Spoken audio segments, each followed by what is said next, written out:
పరిశుద్ధ నామానికి స్తోత్రాలు. ఈ రోజున నహూము గ్రంథము 1వ అధ్యాయము. ఈ అధ్యాయములో 15 వచనాలున్నాయి. మొదటి వచనం, నినివేను గూర్చిన దేవోక్తి, ఎల్కోషు వాడగు నాహూమునకు కలిగిన దర్శనమును వివరించు గ్రంథము.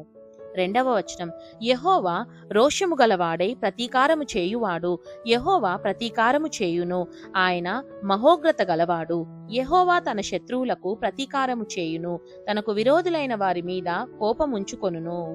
3వ వచనం, యెహోవా దీర్ఘశాంతుడు, మహాబలము గలవాడు, ఆయన దోషులను నిర్దోషులుగా ఎంచడు, యెహోవా తుఫానులోను సుడిగాలిలోను వచ్చువాడు, మేఘములు ఆయనకు పాదధూళిగానున్నవి. 4వ వచనం, ఆయన సముద్రమును గద్దించి ఆరిపోజేయును, నదులన్నిటినీ ఆయన ఎండిపోజేయును, బాషానును కర్మేలును వాడిపోవును, లెబానోను పుష్పము వాడిపోవును.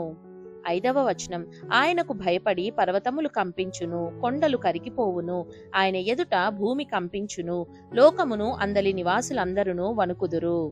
6వ వచనం, ఆయన ఉగ్రతను సహింపగలవాడెవడు, ఆయన కోపాగ్ని ఎదుట నిలువగలవాడెవడు, ఆయన కోపము అగ్నివలే పారును, ఆయన కొండలను కొట్టగా అవి బద్దలగును. 7వ వచనం, యెహోవా ఉత్తముడు, శ్రమదినమందు ఆయన ఆశ్రయదుర్గము, తన యందు నమ్మికయుంచు వారిని ఆయన ఎరుగును. 8వ వచనం, ప్రళయ జలము వలె ఆయన ఆ పురస్థానమును నిర్మూలము చేయును, తన శత్రువులు అంధకారములో దిగువరకు ఆయన వారిని తరుమును. 9వ వచనం, యెహోవాను గూర్చి మీ దురాలోచన ఏమి, బాధ రెండవ మారు రాకుండా ఆయన బొత్తిగా దానిని నివారణ చేయును. 10వ వచనం, ముండ్ల కంపవలే శత్రువులు కూడినను, వారు ద్రాక్షారసము త్రాగి మత్తులైనను ఎండిపోయిన చెత్తవలే కాలిపోవుదురు.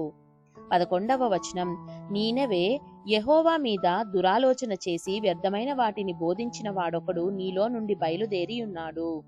12వ వచనం, యెహోవా సెలవిచ్చునదేమనగా, వారు విస్తార జనమై పూర్ణ బలము కలిగియున్నను, కోతయందైనట్లు వారు కోయబడి నిర్మూలమగుదురు, నేను నిన్ను బాధపరిచితినే, నేను నిన్నిక బాధ పెట్టను. 13వ వచనం, వారి కాడి మ్రాను నీ మీద ఇక మోపకుండా నేను దాని విరుగగొట్టుదును, వారి కట్లను నేను తెంపుదును. 14వ వచనం, నినెవే యెహోవా నిన్ను బట్టి ఆజ్ఞ ఇచ్చునదేమనగా, నీ పేరు పెట్టుకొను వారు ఇకను పుట్టకయుందురు, నీ దేవతాలయములో చెక్కబడిన విగ్రహమే గాని పోతపోసిన ప్రతిమయే గాని ఒకటియూ లేకుండా అన్నిటినీ నాశనము చేతును, నీవు పనికిమాలిన వాడవు గనుక నేను నీకు సమాధి సిద్ధపరచుచున్నాను.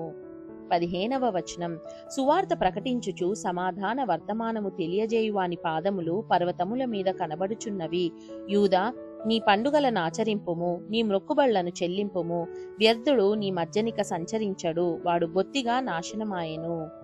దేవుడు చదవబడిన పరిశుద్ధ వాక్యాన్ని మనందరి వినికిడిలో దీవించి మనల్ని ఆశీర్వదించునుగాక.